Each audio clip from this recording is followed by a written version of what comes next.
Hello दोस्तों, कैसे आप लोग। आज मैं आप लोगों को क्लास 10th का साइंस का वीवीआई ऑब्जेक्टिव क्वेश्चन बताएंगे जो 2024 में जो मैट्रिक का एग्ज़ाम होगा इससे आपको बहुत सा क्वेश्चन टकराएगा। दोस्तों आप लोग सबसे पहले क्लास को शेयर कर दीजिए, लाइक करिए और चैनल को जरूर सब्सक्राइब करिए। दोस्तों चलिए हम क्वेश्चन को स्टार्ट करते हैं। दोस्तों क्वेश्चन नंबर फर्स्ट में क्या करा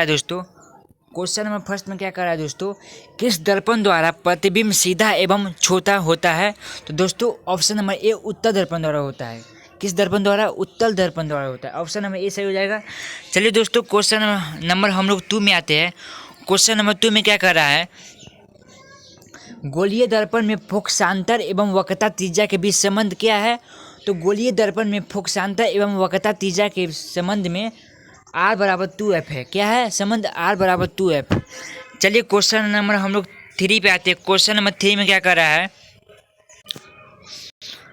प्रकाश के परावर्तन के कितने नियम है।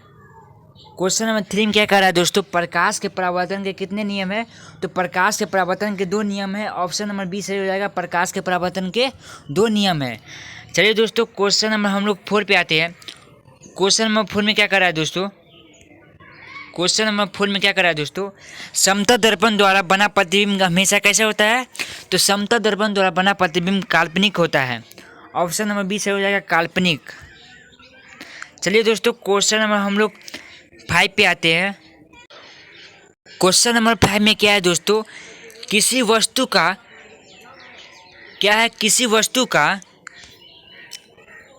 आवर्धित प्रतिबिंब बनता है। क्या है? किसी वस्तु का आवर्धित प्रतिबिंब बनता है। तो कौन सा दर्पण द्वारा दोस्तों? तो ऑप्शन नंबर ए सही हो जाएगा, उत्तल दर्पण द्वारा। सॉरी दोस्तों, ऑप्शन नंबर ए सही हो जाएगा, अवतल दर्पण द्वारा।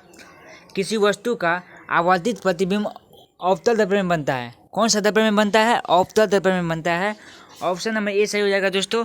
चलिए दोस्तों क्वेश्चन नंबर हम लोग 6 पे आते हैं। क्वेश्चन नंबर 6 में क्या कर रहा है दोस्तों,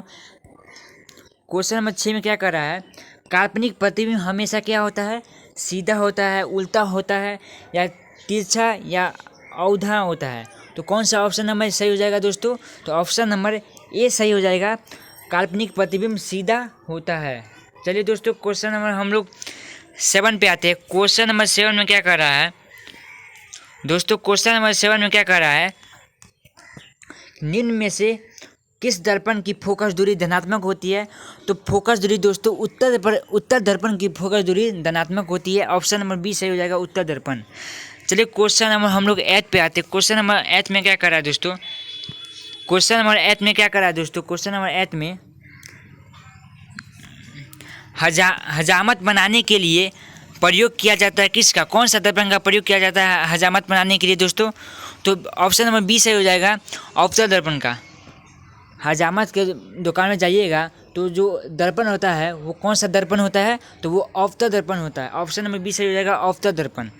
चलिए दोस्तों क्वेश्चन नंबर हम लोग 9 पे आते हैं। क्वेश्चन नंबर 9 में क्या कर रहा है, सोलर कुकर में प्रयोग किया जाता है। तो सोलर कुकर में कौन सा दर्पण का प्रयोग किया जाता है, तो सोलर कुकर में अवतल दर्पण का प्रयोग किया जाता है। ऑप्शन नंबर ए सही हो जाएगा।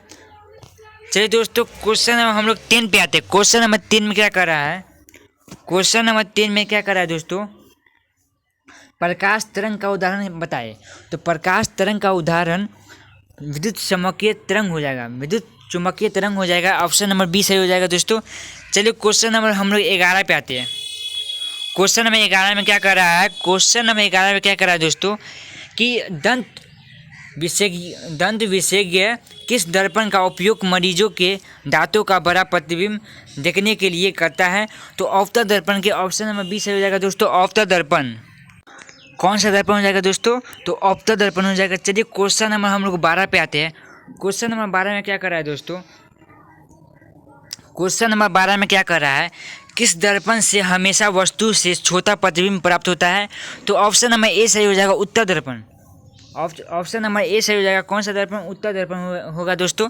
चलिए दोस्तों क्वेश्चन नंबर हम लोग 13 पे आते हैं। क्वेश्चन नंबर 13 में क्या कर रहा है, टॉर्च एवं वाहनों के उग्र दीपों में किस दर्पण का प्रयोग किया जाता है। तो अवतल दर्पण का। ऑप्शन नंबर ए सही हो जाएगा, अवतल दर्पण।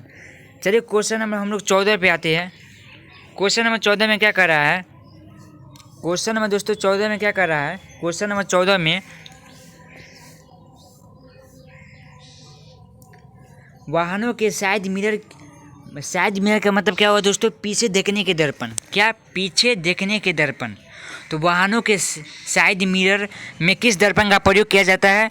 तो इसका ऑप्शन नंबर सी सही हो जाएगा, उत्तर दर्पण।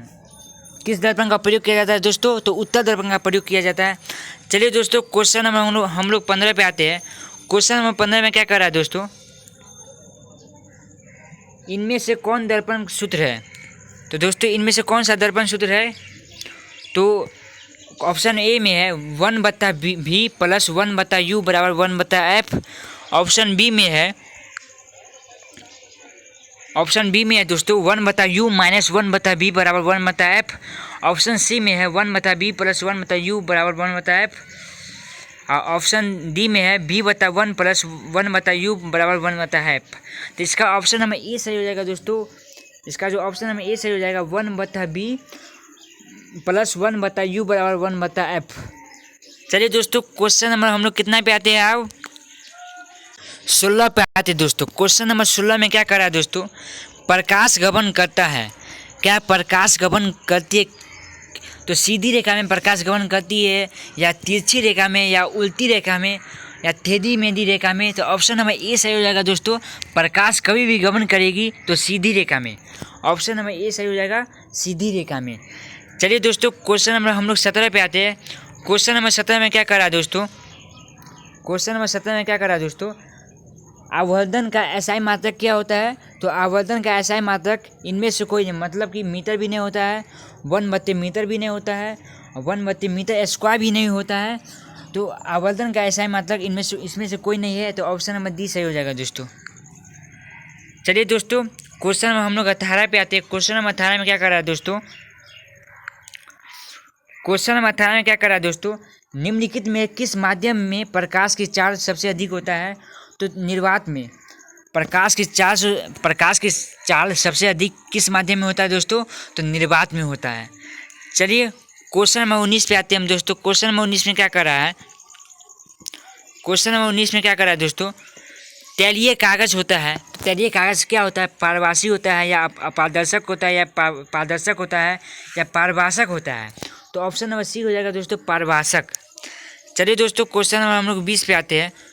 क्वेश्चन नंबर 20 में क्या कर रहा है दोस्तों? समतल दर्पण की फोकस दूरी होती है। क्या होती है समतल दर्पण की फोकस दूरी? तो दोस्तों, समतल दर्पण की फोकस दूरी अनंत होती है। ऑप्शन नंबर ए से हो जाएगा, अनंत। चलिए दोस्तों, क्वेश्चन नंबर हम लोग 21 पे आते हैं। क्वेश्चन नंबर 21 में क्या कर रहा है दोस्तों? अवतल दर्पण की फोकस दूरी होती है क्या? ऋणात्मक होती है, धनात्मक होती है, ऋणात्मक या धनात्मक दोनों होती है? तो ऑप्शन नंबर ए से हो जाएगा दोस्तों, ऋणात्मक होती है। चलिए दोस्तों, क्वेश्चन नंबर हम लोग 22 पे आते हैं। क्वेश्चन नंबर 22 में क्या कर रहा है दोस्तों? क्वेश्चन नंबर 22 में क्या कर रहा है दोस्तों? किसी अवतल दर्पण की फोकस दूरी और उसकी वक्रता त्रिज्या आर है, तो निम्नलिखित में से कौन संबंध सही है? तो कौन सा हो जाएगा दोस्तों? इसका ऑप्शन नंबर सही हो जाएगा दोस्तों। तो इसका ऑप्शन नंबर बी सही हो जाएगा, आर बराबर 2f। चलिए दोस्तों, क्वेश्चन नंबर हम लोग 21 पे आते हैं। क्वेश्चन नंबर 21 में क्या कर रहा है दोस्तों? किसी दर्पण की फोकस दूरी चिन्हों की परिपाटी के अनुसार ऋणात्मक मानी जाती है, तो कौन सा दर्पण हो जाएगा दोस्तों? तो अवतल दर्पण हो जाएगा। ऑप्शन नंबर बी सही हो जाएगा दोस्तों। चलिए दोस्तों, क्वेश्चन नंबर 23 पे आते हैं हम लोग। क्वेश्चन नंबर 23 में क्या कर रहा है दोस्तों? क्वेश्चन नंबर 23 में क्या कर रहा है दोस्तों? समतल दर्पण द्वारा बना प्रतिबिंब होता है क्या? काल्पनिक, वास्तविक, या ए और बी दोनों, या इनमें से कोई नहीं? तो ऑप्शन नंबर बी सही हो जाएगा दोस्तों, काल्पनिक। चलिए दोस्तों, क्वेश्चन नंबर हम लोग 24 पे आते हैं। क्वेश्चन नंबर 24 में क्या कर रहा है दोस्तों? क्वेश्चन नंबर 24 में क्या कर रहा है दोस्तों? किसी समतल दर्पण द्वारा आवर्धन होता है, एक प्लस में 1 होगा या माइनस में 1 होगा? तो आवर्धन जो है समतल दर्पण द्वारा प्लस में 1 होता है। ऑप्शन नंबर ए सही हो जाएगा दोस्तों। चलिए दोस्तों, क्वेश्चन नंबर हम लोग कितने पे आते हैं? 24 पे आते हैं। बस इतना ही तक दोस्तों। आप लोग वीडियो को लाइक करिएगा दोस्तों। वीडियो को आप लोग लाइक कर दीजिएगा दोस्तों। वीडियो को जो आप लोग लाइक और सब्सक्राइब और शेयर ज़रूर कीजिएगा दोस्तों। वीडियो को जो है आप लाइक, शेयर और सब्सक्राइब ज़रूर कीजिएगा दोस्तों। और ये जो आपको हम क्वेश्चन बताए हैं वो बहुत वीवीआई क्वेश्चन है दोस्तों, एग्ज़ाम में आपको पूछेगा, तो आप लोग ज़रूर इस क्वेश्चन को पढ़िएगा दोस्तों। चलिए, धन्यवाद।